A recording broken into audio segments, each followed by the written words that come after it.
મીઠી મધુરી વાત ભાગ 155 તારીખ 24/5/2026 વચનામું ચાલે છે મધ્યનું 60 એમાં આપણે થોડીક આગળથી વાત લઈશી થોડુંક કાલની કથામાં રિપીટ થશે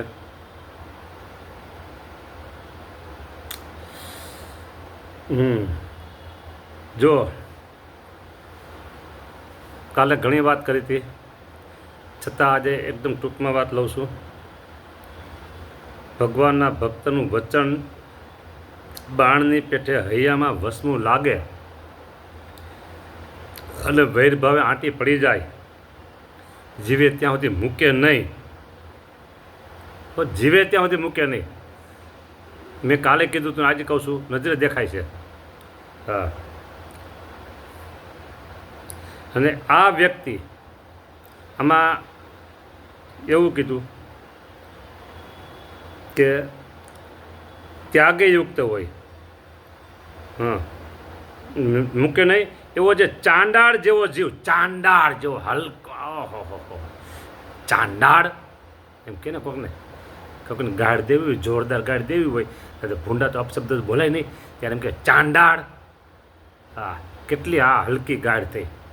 ચાંડાળ જેવો જીવ હોય અને પાછો ચાંડાળ જેવો જીવ હોય તે ધર્મયુક્ત હોય, તપ ત્યાગયુક્ત હોય અને તપેયુક્ત. તપ હો, એના જીવના 3 વસ્તુ જોરદાર હોય. કોઈ આને ક્યાં ચાંડાળ જેવો? આજે સત્સંગી જીવની કથામાં આવ્યું હતું, જે અસુરો બધાય ભગવાન બદ્રિકાશ્રમમાં સાપ થયો ને પછી અસુરો બધા જન્મ લેવા તૈયાર થયા. એને ધાર્મિક ચિહ્નો ધારણ કર્યા. અસુરોએ ધાર્મિક ચિહ્નો ધારણ કર્યા એટલે લોકો બધા મીના એના આકર્ષવા. બોલો બરાબર. એટલે આ બાણની પેઠે જેને વચન ભગવાનના ભક્તનું સંતનું હૈયામાં વસમું લાગે ને એ ચાંડાળ જેવો જીવ, ધર્મયુક્ત હોય, તપ ત્યાગ વૈરાગવાળો હોય. મહારાજ કહેશે કે બીજા કોટી સાધન કરતો હોય, કલ્યાણને માટે બીજા કોટી સાધન કરે પણ તેના જીવનું કોઈ કાળે કલ્યાણ ન થાય નહીં. બોલો કેટલી વાત કરી દીધી ગંભીરતાપૂર્વકની. હવે જ્યાં આપણે તો સત્સંગની જ વાત કરવાની છે ને, બહારની કંઈક જોવાનું હોય નહીં. હવે જ્યાં આવી ત્યાં સમજો પક્ષ થઈ ગયા, ગ્રુપ થઈ ગયા, તળા પડી ગયા. વિચાર કરો, હે વચનામાં કોઈ નહીં વાંચતા હોય? બોલો, સત્તા એ બધી ભાન ભૂલાવી દે, પૈસો એ ભાન ભૂલાવી દે. 2 જ વસ્તુ બરાબર ભાન ભૂલાવી દેશે કે આપણે કે રસ્તે જાય છીએ અને કે રસ્તો લેવાનો છે. 2 ત્રીજું 5 માણસો મને માનતા પૂજતા હોય, મારા ફેવરમાં હોય. હા હા હા હા, કાંઈ વાંધો નહીં, અહીંયા મોજ મજા કરી લ્યો. 25 50 60 70 વર્ષ પછી અહીં ચોખ્ખું કહી દીધું સ્વામિનારાયણ ભગવાને, કોઈ કાળે કલ્યાણ થાય નહીં. અને આ સંસારને વિશે જેમ કોઈ સ્ત્રી હોય તે પોતાના પતિ ઉપર ને બીજા પુરુષ ઉપર સરખું યત રાખે, તે વેશ્યા સરખી ભૂંડી કહેવાય. તેમ આ સંસારને વિશે જે સમજો, આ સંસારને વિશે જે એવો પુરુષ હોય જે આપણે તો એ બધાય સાધુ સરખા હો લ્યો, કેને સારો નરસો કહીએ તો તે સત્સંગી કહેવાતો હોય તો પણ તેને વિમુખ જાણવો. બોલો આપણે કેને વિમુખ કહીએ છીએ? અંદર બેઠા હોય તો જો સમજી લ્યો વિમુખ છે. અને જે પુરુષ એમ જાણે છે આપણ કાંઈક અવળું સવળું બોલીએ તો આપણો માણસ અવગુણ લેશે, એવી રીતે પોતાની સારે રેખા સારું ભગવાનનું કે ભગવાનના ભક્તનું કોઈ ઘસાતું બોલે ને તેને સાંભળી રહે તો તે સત્સંગી કહેવાતો હોય તો પણ તેને વિમુખ જાણવો. અને જેવા પોતાના સગા વહાલા હોય અથવા મા બાપ હોય તેનો પક્ષ રહે છે તેવો ભગવાનના ભક્તનો દ્રઢ પક્ષ રાખવો. બોલો, ભગવાનના ભક્તનો પક્ષ દ્રઢ રાખવો. અને ભગવાનના ભક્ત સાથે કોઈ રીતનો વિક્ષેપ થાય તો જળમાં લીટાની પેટે ફેર એક થઈ જાય, પણ આંટી રાખે નહીં. તે જ ભગવાનનો યથાર્થ ભક્ત કહેવાય. આ થઈ જાય એ વાત સાચી, થઈ જાય પણ આંટી ન રખાય. બોલો,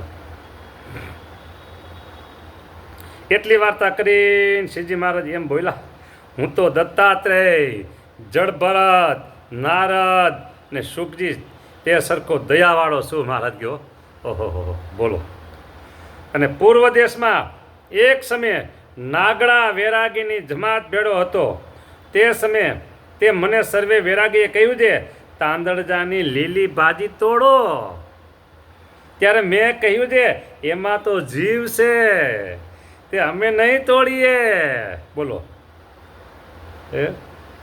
પછી એક જણે તલવાર ઉઘાડી ડારો કરી, તલવાર ઉઘાડી કરીને ડારો કર્યો, તોડ તલવાર ઉઘાડ્યો. હા, તો પણ અમે લીલી ભાજીને ન તોડી. એવો અમારો દયાવાળો સ્વભાવ છે. સાંભળો, વિચાર કરો. લીલી ભાજી તોડાવવા માટે એ બધા જે હતા કપડા વગરના, બરાબર, અને તલવાર લીધી, હાલ તોડ તોડ. મહારાજ કે જોઈ અમે ન તોડી. એવો અમારો દયાવાળો સ્વભાવ છે. તો પણ જો આટલો દયાવાળો સ્વભાવ છે, તો પણ જો કોઈક ભગવાનના ભક્તને ક્રૂર દ્રષ્ટિએ કરીને જોતો હોય ને તે જો પોતાનો સગો વાલો હોય તોય પણ જાણીએ જે તેની આંખ ફોડી નાખીએ. અને હાથે કરીને જો ભગવાનના ભક્તને દુખવે તો તે હાથને કાપી નાખીએ. એવો તેનો સ્વભાવ, એવો તેનો અભાવ આવે છે. પણ ત્યાં દયા નથી રહેતી. અને એવો જેને ભગવાનનો ને ભગવાનના ભક્તનો પક્ષ હોય તેને જ ભગવાનનો પૂરો ભક્ત કહેવાય. બોલો, આ પૂરો ભક્ત છે. બોલો, ભગવાનનો અને ભગવાનના ભક્તનો પક્ષ રાખતો હોય તેને જ ભગવાનનો પૂરો ભક્ત કહેવાય, ને અધૂરો ભગત.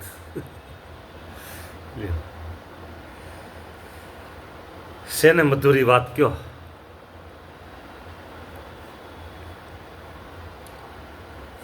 અહીંયા મહારાજે એવું કીધું કે મેં લીલી ભાજી ન તોડી, લીલી ભાજી ન તોડી. અને જગન્નાથપુરી, બોલો, 10,000નું એક દિવસમાં ગચ્ચર ગાણ કાઢી નીકળો. એક દિવસમાં 10,000 હોય તો બોલાવી દીધી. એ ત્યાં દયા ક્યાં ગઈ? ત્યારે દયા ક્યાં ગઈ?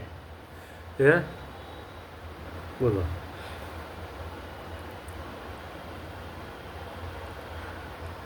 એ બધો પૃથ્વીનો ભાર હતા, પૃથ્વીનો ભાર હતા. પૃથ્વીનો ભાર ઉતારો તો બાપા સ્વામિનારાયણ ભગવાન પ્રગટ થયા છે. હા, પૃથ્વીનો ભાર હળવો કરો તો પોતે પ્રગટ થયા છે. પછી ત્યાં જોવે નહીં હો. હા,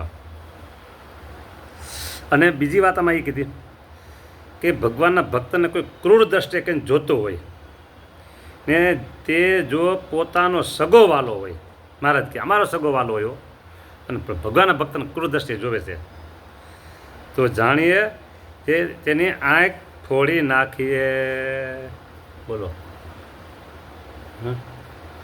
અને હાથે કરીને જો ભગવાનના ભક્તોને દુખવતો હોય તો તે હાથને કાપી નાખીએ.